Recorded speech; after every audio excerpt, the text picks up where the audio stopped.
Did you know that over 2 million people, including our very own Tim Baker, are earning money by hosting on Airbnb? Whether it be hosting while you're out of town or making the most of that extra room or in-law suite that sits empty for most of the year, think about it as an investment in your future. The beauty with Airbnb is that you are bringing in extra money that you can use to fast track whatever financial goal you may be working on today. It's free to list, and Airbnb has a tool that'll help you price your place just right. Worried about your property? Airbnb offers a host guarantee that helps protect your property in the unlikely event that something goes wrong. And you're the boss when you host on Airbnb. Your home, your rules. Host when you want, how you want, list one bedroom or the entire place. It's all up to you. So whether you're looking for some side cash or a steady income, hosting on Airbnb might just be the best investment you have not made yet. When you go to yourfinancialpharmacist.com/Airbnb and start hosting, you'll receive a $100 Amazon gift card if you generate $500 in booking value by June 30th, 2019. Terms and conditions apply. I don't necessarily think of it as a business. I really think of it as we're a movement, of women who are going to change pharmacy for the better. You're listening to the Your Financial Pharmacist podcast, a show all about inspiring you, the pharmacy professional, on your path towards achieving financial freedom. Hey, what's up, everybody? Welcome to this week's episode of the Your Financial Pharmacist podcast. Over the past years, we've been featuring several inspiring side hustle stories. Shout out to our team member, Tim Church, who's been leading that, as well as several entrepreneurial journeys. And we have another great one for you today. I'm excited to welcome Dr. Suzanne Soliman to talk about her career journey, her work in founding the Pharmacist Moms Group, and to discuss the financial challenges and questions that are top of mind for their 25,000 plus members. So a little bit about Susie before we jump into the interview today. Dr. Suzanne Soliman earned her PharmD from the University of Illinois at Chicago in 2004. She completed residency training in primary care with an emphasis on education at Midwestern University Chicago College of Pharmacy and a teaching fellowship at the University of Illinois at Chicago College of Medicine. Susie worked as a clinical pharmacist, a medical science liaison, and national field team educator prior to becoming an assistant dean of academic affairs at the University of Illinois at Chicago College of Pharmacy. She most recently was an associate dean at Toro College of Pharmacy, New York, and an independent pharmacy owner. She has over 75 publications and is presented at numerous national meetings. She is a Rufus A. Lyman Award recipient, which is granted for the best manuscript published in the American Journal of Pharmacy Education. She served as a medical expert on a number of pharmacy issues and has been a reviewer for the Annals of Pharmacotherapy and Currents in Pharmacy Teaching and Learning. She's been quoted in Crane, Chicago Business Magazine, and Time Out Chicago. Currently, she is the Chief Academic Officer for the Accreditation Council for Medical Affairs. Her areas of interest are assessment and development of medical affairs professionals. Susie, welcome to the Your Financial Pharmacist podcast. Thank you, Tim. Thanks for having me on the show.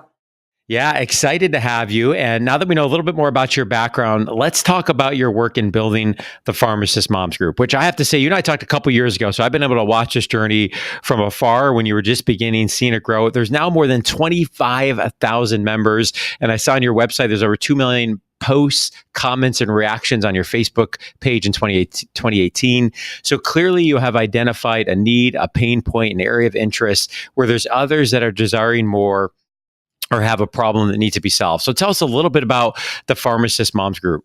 Sure. So thank you for the introduction and everything. But the Pharmacist Moms Group, it just kind of started. And I know I've talked about this before, but basically my son who had a baseball game and I couldn't attend because I was working and I felt really bad. You go into pharmacy a lot of times. I know a lot of my mom friends have said this. You go in because you hear, oh, it's a great profession to be a mom, And then what I found was I was working late. I was missing games. I was working weekends and I felt bad. I couldn't sleep one night. So I decided to start this group. I went online and, invited my friends and just said, I feel really bad. I feel this guilt and I don't know what to do. And I felt that other pharmacists could relate. There were other moms groups that I was a part of, but I really felt that I wanted to talk to pharmacist moms because they went through similar type of rigorous education or, residency or fellowship training. So for me, I felt that I really wanted to connect with other pharmacist moms. And what I found was that a lot of other women felt the same way that I did. And the group has just kind of grown from there. It's really just been a support group, a group for each other to bounce off questions off of each other, whether they're personal questions, not pharmacy related or pharmacy related. Mm-hmm. And so we've kind of just grown from there and, really learn from one another. I think when you say kind of grown, I think you're being humble, which I appreciate, but exploded might be a better word. But I think clearly, you've got great brand recognition of what you're doing. And I love that, it's not about just growing a business, growing a brand. Like you're doing it out of obviously motivations of developing a community and support and resources for one another is something that you felt like you need and obviously others that has resonated with. So let me ask you this. You mentioned on your website that the goal of the group is simple, the Pharmacist Moms Group, to create a supportive community full of cool resources for pharmacist moms. So what does that practically look like? If somebody were to come to your website or join the Facebook group or the community, what exactly does that look like in terms of the community and the resources that you offer? You really hit the nail on the head, because I think for me, I've always been passionate about women and pharmacy and that entire area. I mean, it just speaks to me. It's, I love it and I'm passionate about it. And so what I found was that what our group offers, and we've evolved. So, initially it was just kind of questions. And then someone said, you know what, I'm learning so much from this group. Why don't we earn continuing education for some of these posts? So we partnered with a CE company and now we're earning continuing education credits. We're also a supportive network. So we've had pharmacists going through divorce, going through loss. We've tried to connect. When there was a pharmacist who was actually shot working in the pharmacy, we tried to raise money for her and her technician. We've really tried to support one another throughout our careers. There's new moms on there. There's mothers who are grandmothers now who are on there who've gone through a lot and can offer a lot of experience and knowledge to one another. And we offer a pro group now where you get a resume review included. We have a book club, just mountains and mountains of different areas. And we've also started these little subgroups now because the group is so large. So we have an independent pharmacist moms group. So if you own your own independent or you're thinking about it, and the hospital pharmacy group. And so we've kind of started forming these smaller communities within this large community. So for those that are listening that haven't already checked out or aren't aware of what you're doing, head on over to pharmacistmomsgroup.com, or certainly the Facebook group, I think is a great point to jump in. Lots of different areas. I know you're active on Instagram and others as well. So I want to talk a little bit from a business perspective. As you've experienced such a significant growth in a short period of time, and I can tell that you've evolved, when you think back to your son's baseball game and when this initial idea came to be, could you have envisioned what this looks like right now? I mean, did you see the vision and it was just a matter of time to build it? Or has this really evolved over time as you took one step and then you identified another need, and another need? Yeah, I think it's more of the latter. So I did not expect this at all. I always tell everyone I haven't, put in any money for advertising. This is really just a community that's grown from the support that we offer one another, and from being kind, to each other and trying to help each other and really be there for one another. And it's evolved. So, like I had mentioned, when someone brought up the idea of the continuing education, we're like, that's a good idea. Let's try to do that. Or if they brought up the subgroups, I have a question, but I really want to group it or send it only to these pharmacists. So we really evolved. And one of the things that was great that we identified from the group was that, women were graduating for the past 4 decades at higher levels than male pharmacy students. So we've graduated more and more female students. But we didn't really recognize where they've come. So we established the first Women Pharmacist Day last year, and it will continue this year. So again, it's just been, I want to say, evolving throughout, throughout this time. And it's been great. It's been a lot of fun. I've met a lot of great people, made a lot of new friends. And I'm just so passionate about this area. And I think that it's an area that we really need to provide support for. We need to remember that there are women who are working retail and at a retail chain store, and they might have babies at home and they need to pump at work and there's no place to pump, and we need to be their voice. We need to let everyone know about that. And what I've really enjoyed, Susie, watching, from afar, obviously I'm not a pharmacist mom, so I'm not in the group, but watching the growth in the interest is that when I hear you talk about the community and supporting one another, I mean, at the end of the day, any great business is built off of providing great value. And, I think of Seth Godin, and he talks about the concept of tribe and building a community that is passionate about helping one another and moving, a certain issue or advancing a certain topic forward. And I think that's what you've done so well here. And I think you and I both would agree on this. At the end of the day, if you can find something you're really, really passionate about and it can empower and help other people, and you can ultimately make a business of it, that's a win-win, all around. And I think that's what makes all of this so much fun. So talk to me a little bit about the business model. So we may have people that are out there listening to this podcast thinking about, hey, I've got this great idea and maybe it involves community directly, maybe it doesn't. But ultimately, even though you grow something, you're investing time, you're investing some resources, obviously probably time maybe being the most significant one.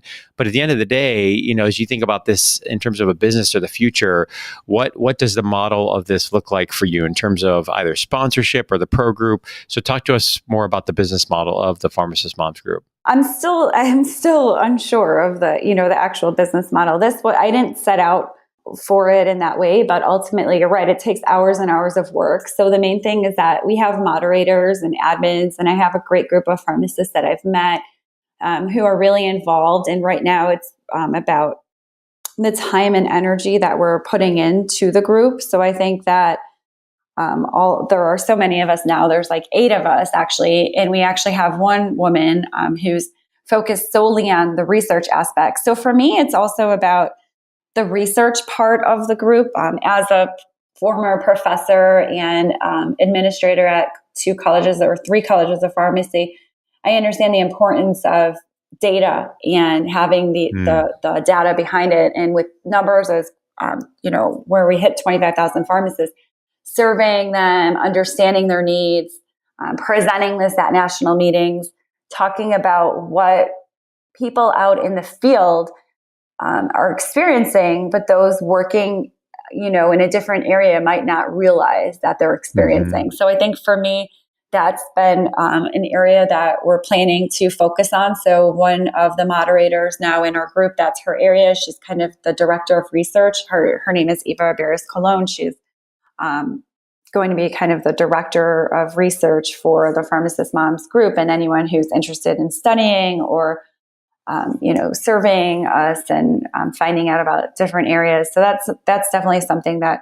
we're planning. And for me, it's really just going to continue to evolve. I think that ultimately my goal for this group is really to empower women pharmacists and help their careers, help them in their careers, help propel their careers, help them, answer questions so that they don't feel alone. I know myself, sometimes you're alone in a pharmacy. You might be working only with technicians. And when I say alone, like without peers at a similar level. So you might have techs that you're working with, but you might not have another pharmacist to bounce a question off of. Or you might be working on a team in a hospital, but you might not have that pharmacist with you as well. So for me, that's really where it's where we're going. Facebook asked us, now going back to the business question. So Facebook actually approached us and they asked us to start this subscription model. So we started the pro group and it's been great. And really within that group, we've incorporated a lot of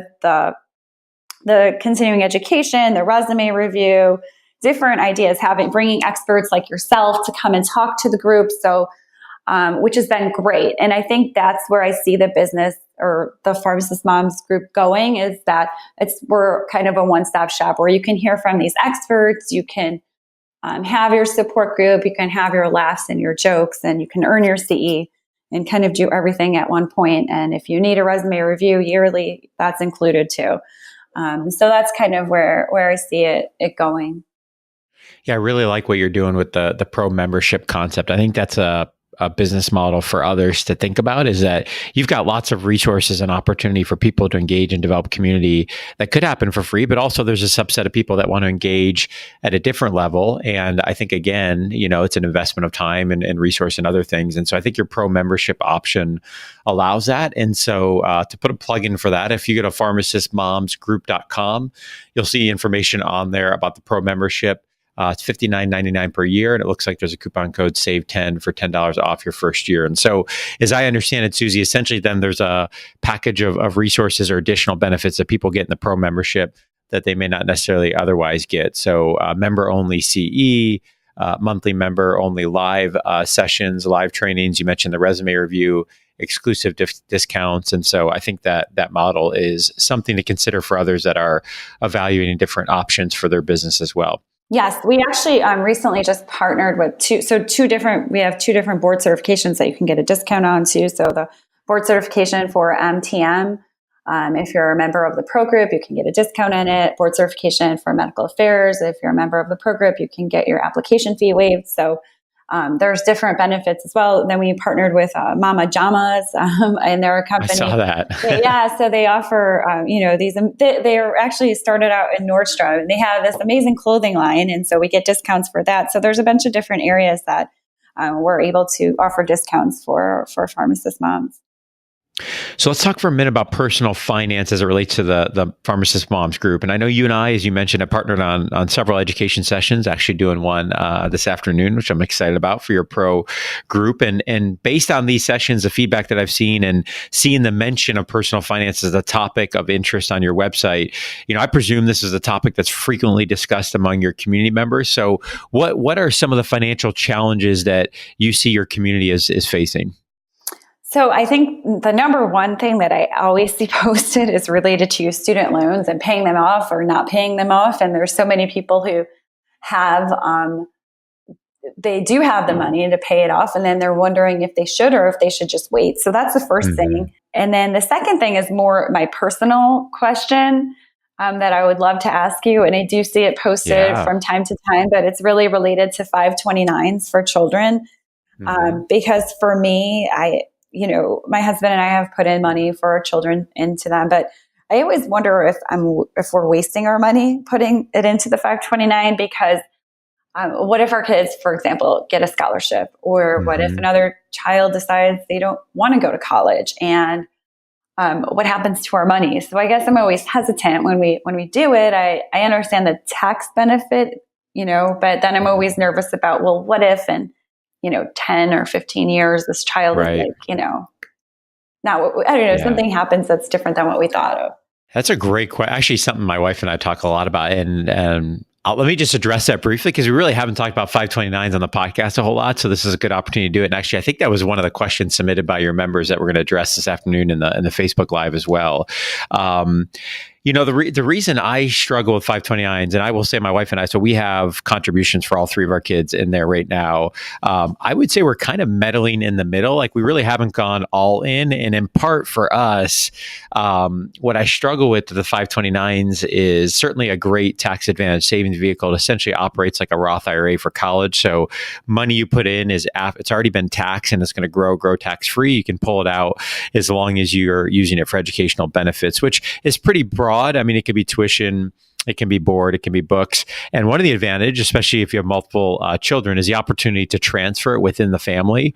And I believe even within siblings. So like, I could transfer it to my brother's kids, for example, for whatever reason my kids weren't going to use it. So let's say my oldest son decides not to go to school for whatever reason, or he gets a scholarship, but my other two do, I would have the option to transfer it. So there is that flexibility, which has the advantage. The thing I struggle with, Susie, a little bit is, what does the future of college education look like? Yeah, I know. I mean, right? Yeah. So, I know you have your oldest is 15, is that right? Yeah. So I guess that's the thing. So some of the schools, I'm sure you've seen this, but in New York now, public education is free. And I'm not necessarily, I don't live in New York, but I'm wondering, will that become, will that happen in other states? Will that happen in the state I live in? And, especially my daughter is 5, and, who knows what's going to happen in 13 years, with education. And then, my 15-year-old he has a disability. So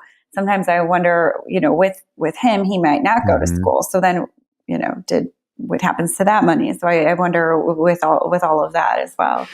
Yeah. And you're thinking through it the exact same way my wife and I are. I think kids that are closer to college, the system in 3 or 4 or 5 years may very much look like today, but what will look like in 10 or 15 years? Will free college be normal? Will keep going up at rates that far outpace inflation? And now all of a sudden, we're going to be up a creek because we didn't save as much.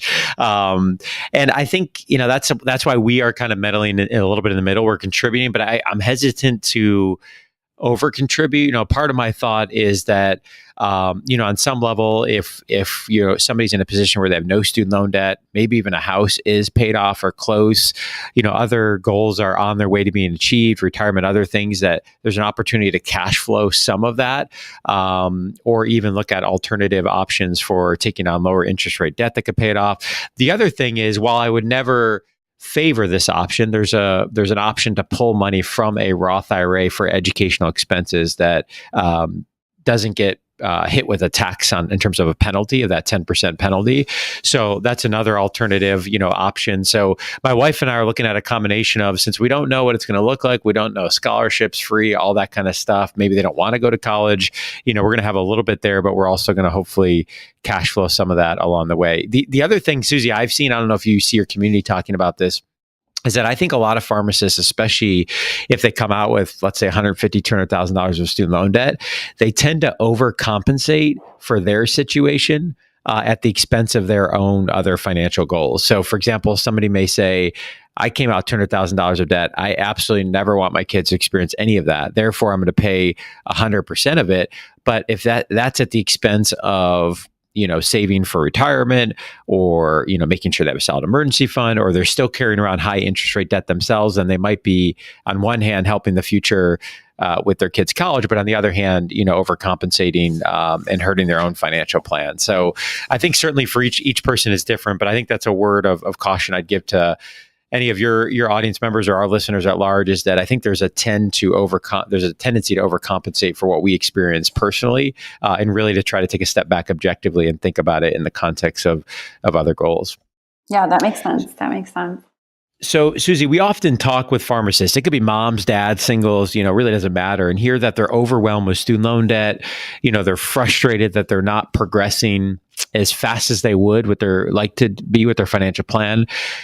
Based on your own personal experience or what you've seen as success stories within your community, what advice would you have for, the pharmacist moms out there, even the others at large, in terms of those that are facing multiple competing financial priorities, and how they can begin to tackle that, or where should they start in terms of their financial plan? So I think that for me, at least, I'm still paying my student loans, but my student loan rate when I graduated was my interest rate and it's unbelievable. It's under 2%. So it's crazy. Crazy low. So I'm personally, the person who's waiting the full 30 years, given my rate. And I think that you have to be comfortable if you are waiting. You have to be comfortable with some level of debt. Where some people I know, they had the 1% interest rate and they're just like, no way, I'm going to pay that off. I can't handle having the 1%. But I'm like, but if you put your money somewhere else, you're going to earn more than 1%, so you have to feel comfortable with it. If you're battling it, for me, I don't know. I look at if something has a high interest rate, just pay that off, first, or something that's smaller. You'd want to pay that off first too. But I think for me, what I've realized is that I think sometimes when you're in pharmacy school, you're like, I'm going to graduate and I'm going to go make these big bucks. And I'm going to, once I graduate, I'm just going to be earning so much that I can pay everything off. But then life happens, right? And, Yes. you have to get a car and you want a new car because now you're Dr. such and such. And you might have done residency. I know for myself, my friends were earning 6 figures and I was earning 32 grand. And it was a big life, a big difference in salary. So I think that life happens and different things happen. And it's really about for me, it was trying to live within your means for a while. And then realizing again, then you have children that might come along, might or might not, and then if, so you have other expenses. I mean, I was just saying this actually on the phone with my mom today. I had fixed my one car. We had one car got, hit on the garage and had to go fix it. And then what happens, I was like, okay, fine. That happened. Then my boys are outside playing basketball. And of course they break the side view mirror with the basketball. I'm like, I just think that my miscellaneous budget is going to be, under this for this month. And then something happens. And, that's just, I think that's how life is. So being comfortable with what comes at you and just that, we have to all be comfortable with that. You don't know what the unforeseen circumstances that might come your way. So, I don't know. For me, I don't necessarily think you have to pay all of your student debt off immediately. And, but if you do, I'm sure that's a really, really great feeling. But if there are other things that are more important, and then, the second thing is always having a side hustle or something else. I mean, when I was in residency, I was still working for one of the chains, as a floater. And then I always tried to do something else or tried to have a couple incomes or sources of income. So that's always been very helpful for me, at least. It might not work for everyone, but for me, it's helped.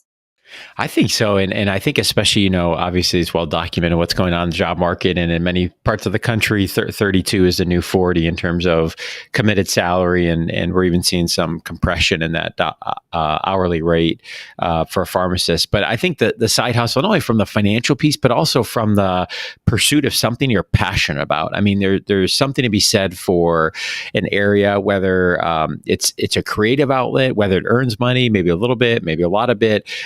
To be able to get energy from that, I think is one of the often overlooked aspects of a side hustle. So Susie, let me ask you, for the dads that are out there listening to this episode, what advice would you have in terms of how they could best relate with and effectively work with their significant other when it comes to this topic of money? Probably one of the most common questions we get is, hey, I'm really trying to progress the financial plan, but I feel like me and my spouse aren't on the same page. And we know that certainly is a topic that's difficult to navigate. So any words of advice from either you personally or what you've heard in your community of how somebody may be able to effectively work together with a spouse or significant other? Okay, I am no expert. But I think that in general, from what I know of either from myself, or my friends or within my group community, there's one person who, spends more and there's one person who doesn't. So, there's one person that's the saver and there's one person that's the spender. And I actually don't really know many couples where they're completely aligned. And I think that's any relationship that you're in, if you're in a committed relationship, that you just have to find the balance between you, because you're never going to, whether it's related to finances or anything else, you're not going to find someone that matches your ideals perfectly. So if, going back to the dads out there, if your wife spent something extra and something, talking about it, but understanding that maybe she has a different level of comfortability, or vice versa. Maybe the dad is the spender and the mom is the saver. And so understanding that the level of comfortability, having conversations about that, I think are important. About levels of risk. I think risk is a big one. So I grew up in a family where risk wasn't, it wasn't as tolerated maybe. So I grew up, my parents taught me, never have credit card debt. If you charge something on a credit card, you have to pay it off immediately. If you don't have enough cash in the bank, you don't use it. And, you don't use it at all. So I think I was very risk averse. So even certain things, it's hard for me to stomach, like purchasing a house. I'm like, oh my gosh, that's a really big amount of debt you're going to take on. So, but then I realized that, that's just because of how I grew up and things that I was told, but it doesn't necessarily mean that, some debt is good. And that's where I began to become comfortable, like I had mentioned, with my student loan debt and saying, and now that's where I started to invest in the market and, become familiar with the market, become familiar with mutual funds. I actually have taught, my 7-year-old, he's 7, and I've been teaching him, how to check the market and different That's things. awesome. So it's been fun with that. But yeah, I think, when it comes to relationships, I think the finance part of it is, you generally hear that's what people disagree on. But I just think that you have to understand that most couples, whoever you're with, you're probably going to disagree with them on certain things. I mean, it's, eventually you're going to come to an agreement, but if she really likes those shoes, or if he really likes that new electronic, you're both going to have to be okay with that.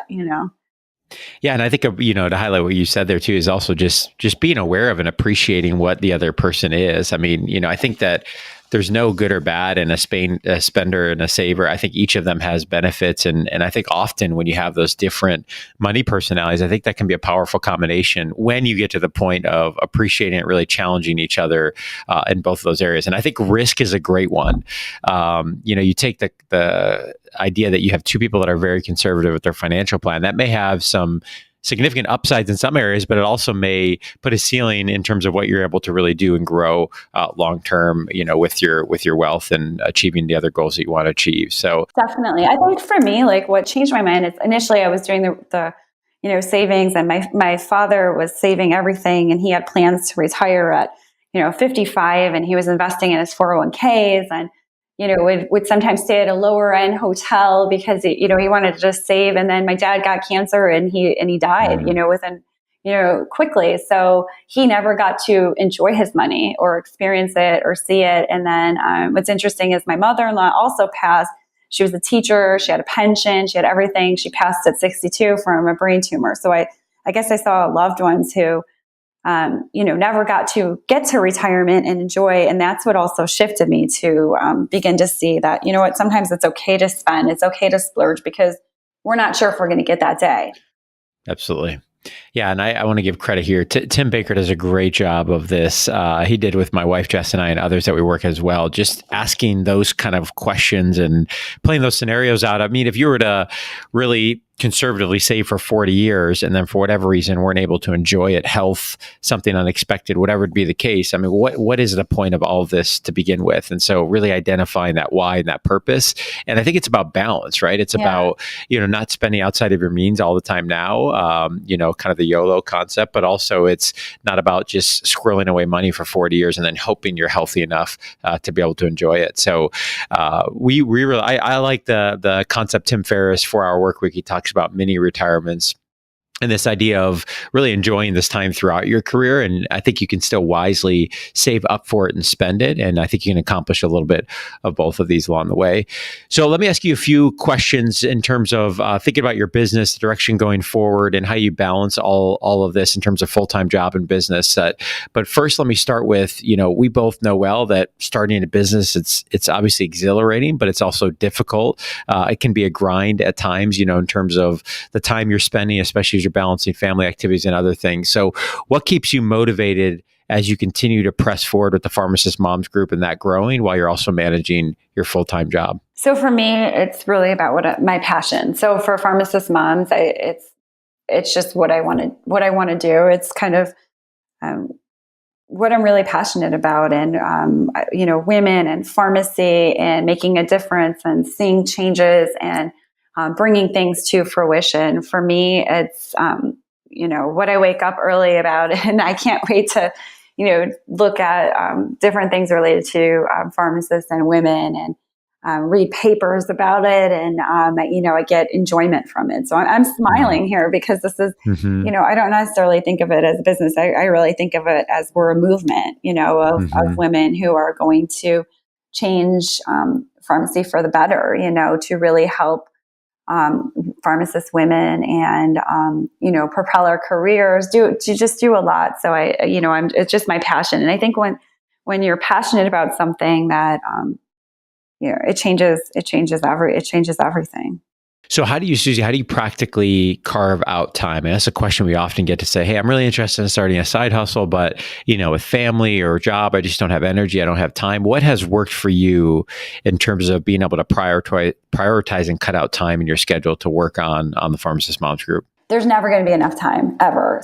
For me, I wake up early. So, I try to wake up at like 5 o'clock in the morning before my kids are awake, so I can get some work done during the quiet times, or I'll stay up late and get things done when my kids are sleeping. So for me, something's got to give, right? So for me, it's been my sleep. So I don't necessarily, do that. I never watch TV. I mean, I rarely, if ever, watch TV. And I know that's not great, but I just don't, I don't watch anything on the television, except I hear what my children are either watching Teen Nick or they're watching, Disney Junior, and I hear that going on in the background. So I know what they're watching, but I don't. So for me, it's just making the time. So if I'm picking up my kids from school, I'm a lot of times I'm on my phone checking my email while I'm waiting for them to come out, or in the morning when I'm waiting for my drink, if I'm at Dunkin' Donuts, I'm checking things. I'm sure. There is time somewhere, but something's got to give. And so during my workouts, when I work out, I listen to podcasts. So I'm learning, and I'm, learning new information at all times.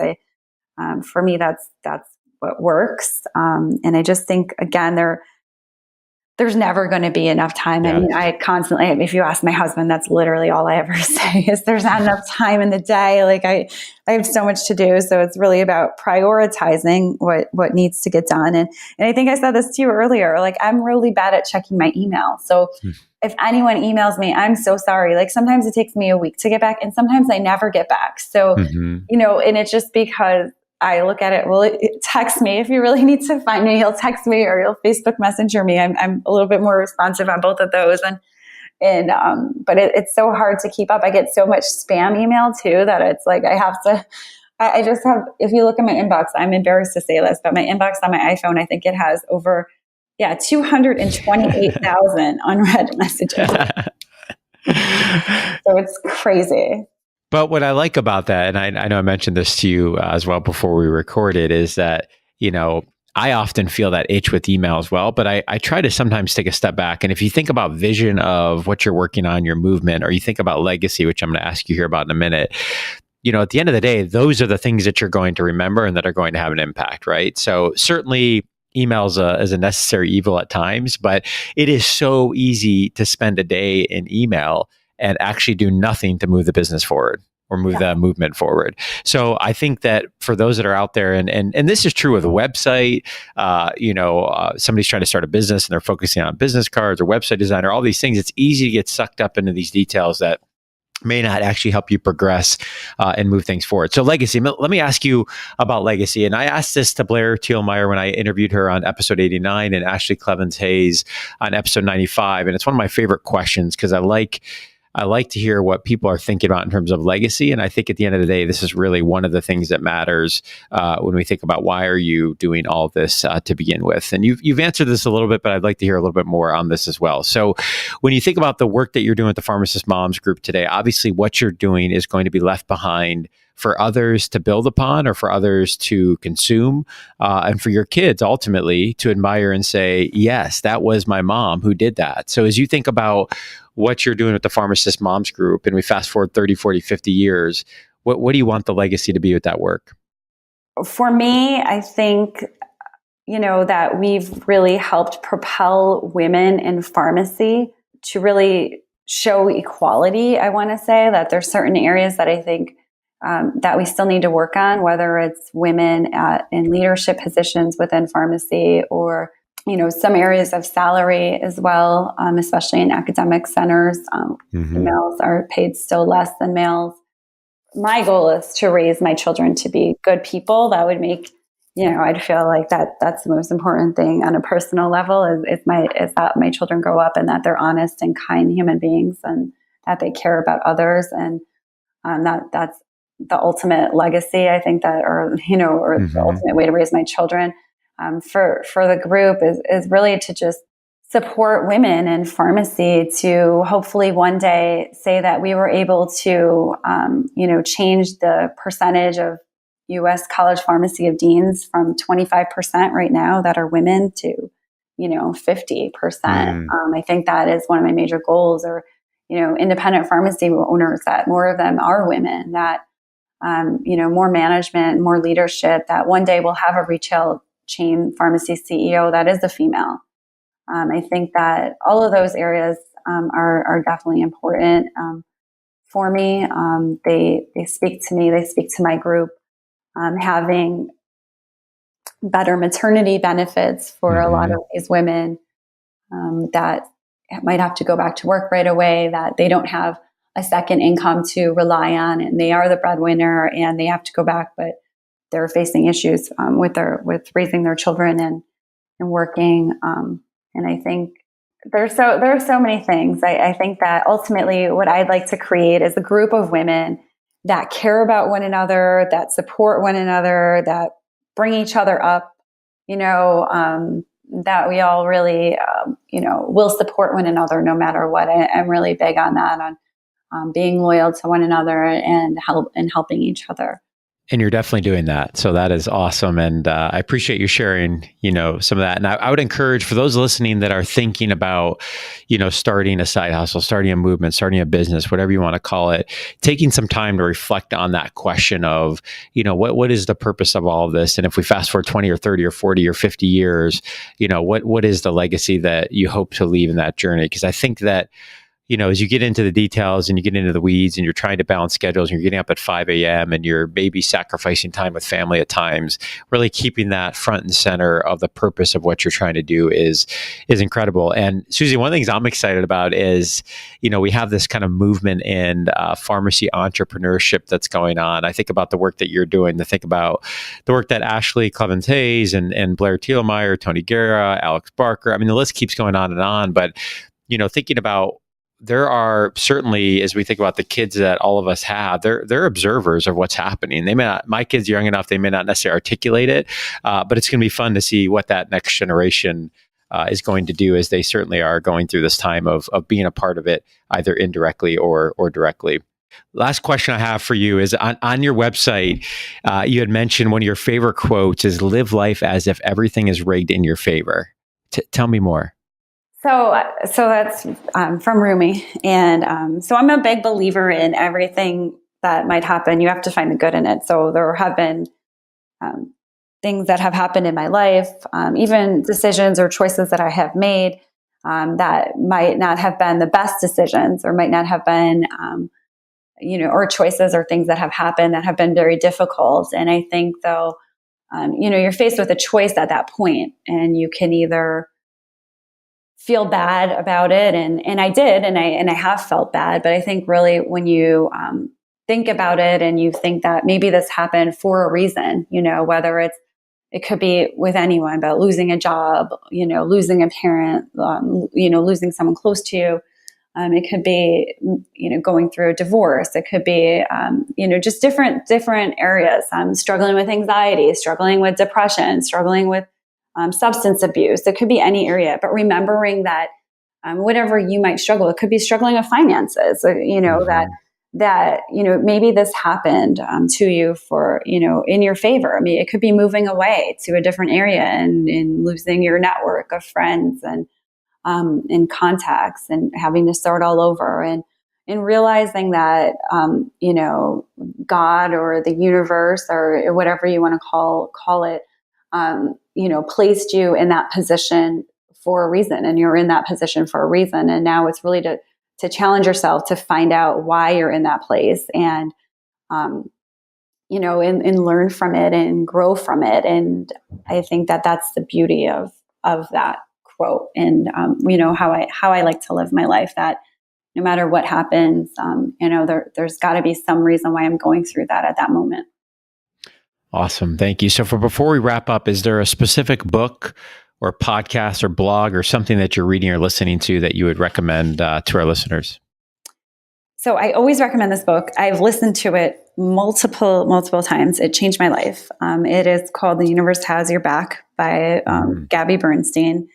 I'm not sure, how many people are into these kind of books, but it's one of the most amazing books, and it helped me when I was struggling at certain points in my life. And I have listened to this book. I actually listen to books more than read them because I just don't have the time, but to read anymore. But so I listened to it multiple times. So I recommend that to everyone. And I listen to Super Soul Sunday by Oprah all the time. So I'm a big Oprah fan. And, anything with Oprah, I love listening to, and I'm very inspired by it. And I find it very inspirational. Awesome. Thank you for sharing that. Thank you for coming on the show, sharing the work that you're doing at the Pharmacist Moms Group. Truly, it has been an inspiration to watch. I continue to look for ways that we can partner and continue to see that group grow and thrive. And just congratulations on the awesome work that you've done on achieving that mission and vision that you had. So where should our listeners go to learn more about you and the work that you're doing with the Pharmacist Moms Group? Sure. They can go right to the website. They can go to www.pharmacistmomsgroup.com. And they can find out more, or if they want to reach me, they can send an email.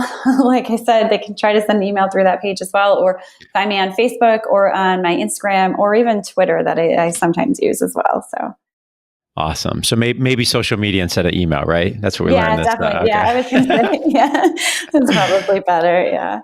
Awesome. Thank you again. And for our listeners, if you liked what you've heard on this week's episode of the Your Financial Pharmacist podcast, please leave us a review and rate us in iTunes or wherever you listen to your podcasts each and every week. We're grateful for your support of the work that we're doing. And if you haven't yet, check out yourfinancialpharmacist.com. We got lots of free resources, guides, calculators, tools, and checklists to help you on your path towards achieving financial freedom. Have a great rest of your week.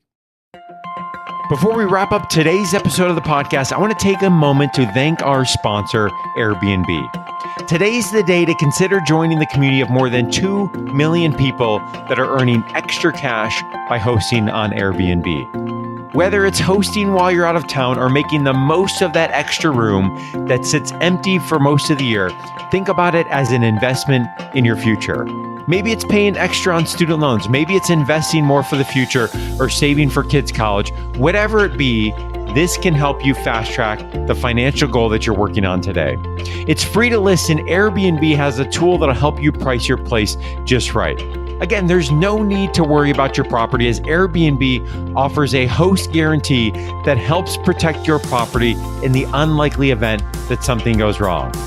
And you're the boss when you host on Airbnb. Your home, your rules. Host when you want, how you want. List one bedroom or the entire place. It's completely up to you. So whether you're looking for some side cash or a steady income, hosting on Airbnb might just be the best investment you haven't made yet. When you go to yourfinancialpharmacist.com/Airbnb and start hosting, you'll receive a $100 Amazon gift card if you generate $500 in booking value by June 30th, 2019. Terms and conditions do apply.